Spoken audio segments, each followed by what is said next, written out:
नमस्कार बच्चों, आज हम यूनिट 7 मोटिवेशन में आगे के बारे में पढ़ेंगे। इससे पहले हम मास्लो की आवश्यकता प्राथमिकता विचारधारा के बारे में पढ़ चुके हैं। तो आज हम पढ़ेंगे वित्तीय और अवित्तीय प्रेरणाएं, financial and non financial incentives. तो पहले देखते हैं प्रोत्साहन या प्रेरणा होती क्या है। प्रेरणा या प्रोत्साहन एक ऐसी शक्ति है जो एक व्यक्ति को लक्ष्य की ओर मूव करवाती है, एक व्यक्ति को लक्ष्य की तरफ प्रेरित करती है। हर व्यक्ति की आपको पता है कि कोई ना कोई ज़रूरत होती है, तो मैनेजर क्या करता है, उनकी ज़रूरतों को फाइंड आउट करके पता लगा के उनको किसकी तरफ मोड़ता है, लक्ष्य की तरफ मोड़ता है जो ऑर्गेनाइजेशन के लक्ष्य हैं। ठीक है, तो क्या होता है, कर्मचारी को प्रेरित करने के लिए जो मैनेजर है विभिन्न तरह के प्रोत्साहन देता है। प्रोत्साहन का अर्थ है उन सभी उपायों से जो कर्मचारियों को उनके प्रदर्शन में सुधार करने के लिए प्रेरित करती है, जो कर्मचारियों को, एम्प्लॉयज़ को उनका जो प्रदर्शन है उनमें इम्प्रूवमेंट करने के लिए प्रेरित करती है। तो प्रोत्साहन कितनी तरह के होते हैं? 2 तरह के होते हैं, वित्तीय और गैर वित्तीय। तो वित्तीय प्रोत्साहन क्या होते हैं? जो किससे रिलेटेड है? पैसों से। और गैर वित्तीय किससे? पैसों से रिलेटेड नहीं होते हैं। जो मैनेजर है वो कर्मचारियों के व्यवहार को नियंत्रित करने के लिए, कंट्रोल करने के लिए कई तरह की प्रेरणाएं देता है, इसीलिए वो वित्तीय और गैर वित्तीय प्रोत्साहन प्रदान करता है ताकि वो उनके व्यवहार को क्या कर सके, नियंत्रित कर सके। एक प्रोत्साहन कुछ ऐसा होता है जो व्यक्ति को कुछ गतिविधि करने के लिए एक्साइट करता है, उत्तेजित करता है। प्रोत्साहन देकर ही व्यक्ति के अंदर किसी काम को करने की इच्छा को जागृत किया जा सकता है। तो प्रोत्साहन कितनी तरह के होते हैं? 2 तरह के होते हैं, वित्तीय और गैर वित्तीय। वित्तीय प्रोत्साहन क्या होते हैं? ये प्रत्यक्ष या अप्रत्यक्ष रूप से किससे जुड़े होते हैं? पैसों, मनी से रिलेटेड होते हैं। मतलब ये पैसे के रूप में भी हो सकते हैं या पैसे के रूप में नहीं हो सकते, लेकिन किससे रिलेटेड होते हैं? वो पैसों से ही रिलेटेड होते हैं। जैसे आप अपने कर्मचारी को कार, नौकर की सुविधा या मकान की सुविधा दे सकते हो। इसमें आप उनको डायरेक्ट पैसा तो नहीं दे रहे, लेकिन ये किससे रिलेटेड होते हैं?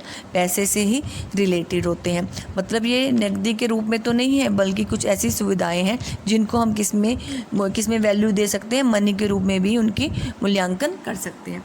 वित्तीय प्रोत्साहन मुद्रा में व्यक्त किए जाते हैं, लेकिन ज़रूरी नहीं कि नकदी में हो। इनको हम ऐसी सुविधाएं भी होती हैं जिनको हम मूल्यांकन मुद्रा के रूप में कर सकते हैं। तो ये था वित्तीय प्रोत्साहन। बच्चों, आप इसके बारे में पता होगा। अब वित्तीय प्रोत्साहन के बारे में पढ़ लेते हैं। तो पहला आता है वेतन और भत्ते। वेतन और भत्ते, पे एंड अलाउंसेस।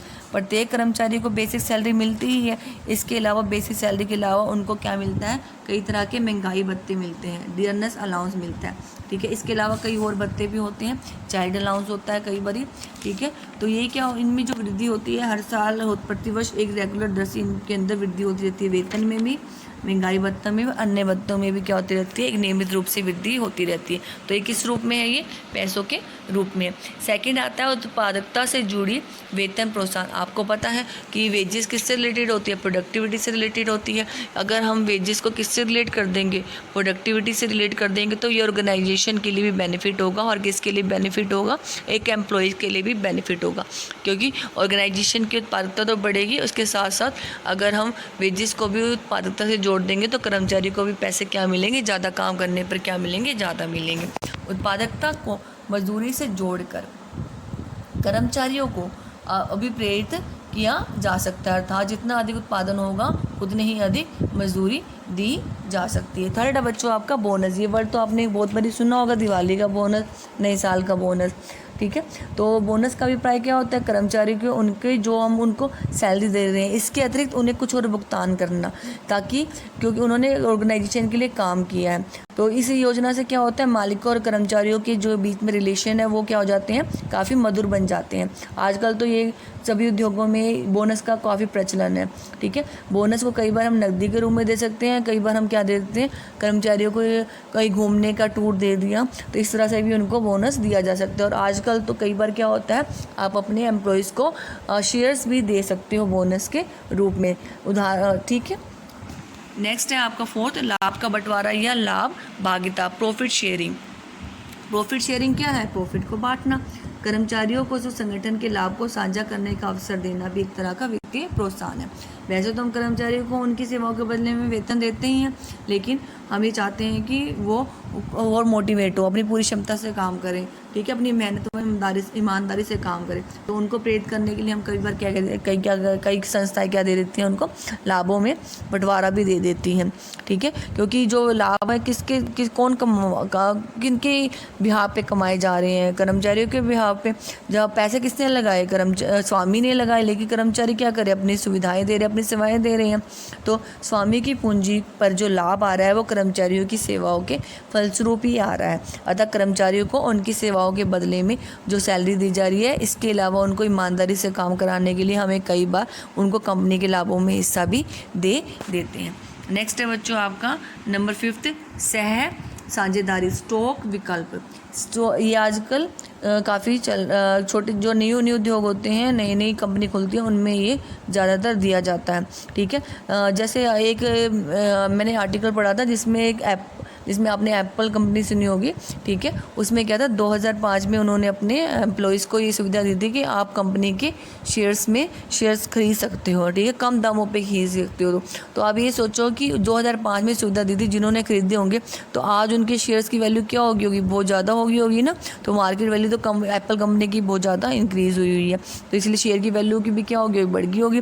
तो इससे तो कर्मचारियों को, जो स्वामी है, अगर ये इस तरह का को पार्टनरशिप देते हैं, सहभागिता देते हैं, तो एक तो वो अपने कर्मचारियों का मन जीत लेते हैं और उनको अच्छी तरह से काम करने के लिए प्रेरित करते हैं। दूसरा, इससे एम्प्लॉय को भी लाभ होता है, उन्होंने कम शेयर्स में कम पैसे लगा के शेयर खरीदे और आज उसकी मार्केट वैल्यू ज़्यादा है, जिससे दोनों को ही लाभ हो रहा है, स्वामी को भी और किसको हो रहा है, कर्मचारियों को भी हो रहा है, ठीक है। यहाँ एक एग्जाम्पल दे रखे हैं जो कंपनी इस तरह के विकल्प यूज़ करते हैं, Wipro, Infosys, TCS etcetera. Next है बच्चों 6 सेवानिवृत्ति लाभ रिटायरमेंट बेनिफिट। तो कर्मचारियों का कुछ पैसा कटता रहता है, या कई बार क्या होता है, कई जो कंपनीज होती हैं अपने कर्मचारियों को सेवानिवृत्ति के बाद भी कई तरह की आर्थिक सुरक्षा प्रदान करती हैं। जैसे आप कई बार शायद आपने PF का नाम सुना होगा, प्रोविडेंट फंड का। अभी लॉकडाउन में भी आपने देखा था कि सरकार ने PF में कर्मचारियों के नाम से भी कुछ पैसे लॉकडाउन पीरियड में डाले थे, ठीक है। तो PF क्या होता है, इस फंड में कर्मचारियों के वेतन में से कुछ पैसा कटता रहता है। इसी तरह से जो एम्प्लॉयर है वो भी उतना ही पैसा PF में डालते हैं, और ये दोनों का पैसा इकट्ठा होकर रिटायरमेंट के बाद कर्मचारियों को मिल जाता है।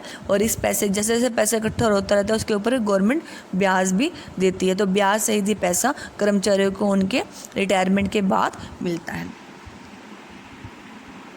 तो नेक्स्ट क्या है आपके अनुलाभ क्या होते हैं, ऐसी सुविधाएं होती हैं, फ्रिंज बेनिफिट्स होते हैं जो एक कर्मचारी को अपने एम्प्लॉयर से मिलते हैं, निःशुल्क मिलते हैं, बिना पैसे के मिलते हैं। जैसे कई बार कर्मचारी को किराए मुक्त मकान दे दिया जाता है, कार की सुविधा दी जाती है, नौकर की सुविधा दी जाती है।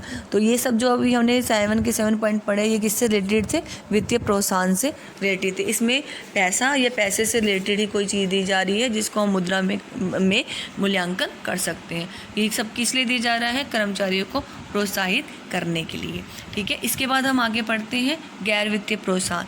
गैर वित्तीय प्रोत्साहन क्या होते हैं, जो धन के संदर्भ में नहीं मापे जा सकते, ठीक है। ये मानसिक पुरस्कार के रूप में होते हैं। आपको पता है कि एक सीमा के पश्चात कोई व्यक्ति पैसे से इतना इंस्पायर नहीं होता, तो उसको किसी और तरीके से इंस्पायर किया जाता है, मोटिवेट किया जाता है।